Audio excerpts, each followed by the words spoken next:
नमस्कार विद्यार्थी मित्रांनो, स्वागत आहे आपल्या यूट्यूब चॅनल ज्याचं नाव आहे मोहित मोटिवेटेड एक्झाम चॅनल। आज आपण बघणार आहोत TET बद्दल आलेली एक नवीन अपडेट।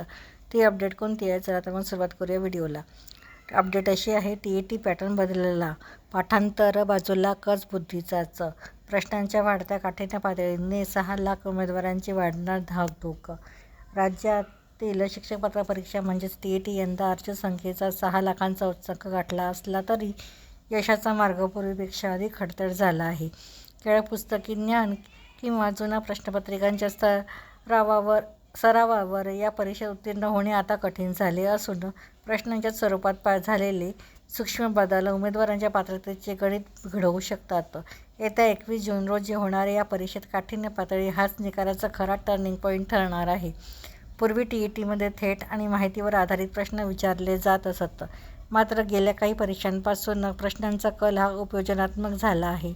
बालमानसशास्त्रात आता केवळ व्याख्या न विचारता वर्गातील प्रत्यक्ष परिस्थिती हाताळण्यावर भर दिला जात आहे, तर गणित आणि विज्ञानात तार्किक विचारक्षमता तपासली जात आहे।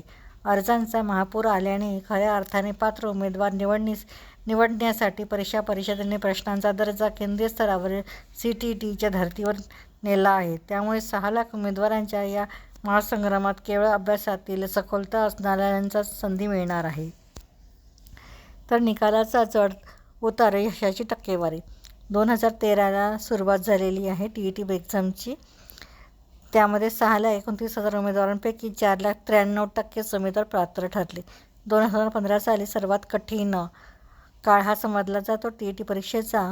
या परीक्षेचा निकालचा टक्का घसरून थेट 0.85% आला। त्यानंतर आहे 2018 ते 2021 निकालात किंचित सुधारणा झाली, तरीही सरासरी प्रमाण 3 ते 4%वरच राहिले। 2026 अंदाजे 6 लाख उमेदवारांपैकी साधारण 18 ते 24 हजार म्हणजे 3 ते 5% उमेदवार पात्र ठरण्याची शक्यता आहे। प्रश्नांचे स्वरूप खालील बारकाईंवर आधारित। पहिलं आहे संकल्पना स्पष्टता, पाठांतरापेक्षा विषयाची मूळ संकल्पना समजून घेणारा भर। त्यानंतर दुसरं आहे वेळेचे नियोजन, प्रश्न मोठे आणि विश्लेषणात्मक असल्यामुळे वेळेत पेपर सोडविणे हे मोठे आव्हान असेल।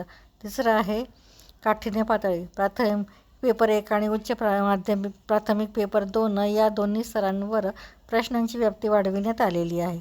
चौथं आहे गुण सुधारण्यावर भर, अनेक जुन्या पात्र उमेदवारांनी स्कोअर वाढविण्यासाठी अर्ज केल्याने चुरस अधिक वाढली आहे।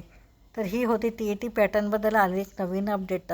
अशाच नवीन अपडेट बघण्यासाठी व्हिडिओला लाईक करा, कमेंट्स करा, जास्तीत जास्त व्हिडिओ शेअर करा आणि चॅनलवर जर नवीन असाल तर चॅनलला सबस्क्राईब करायला विसरू नका।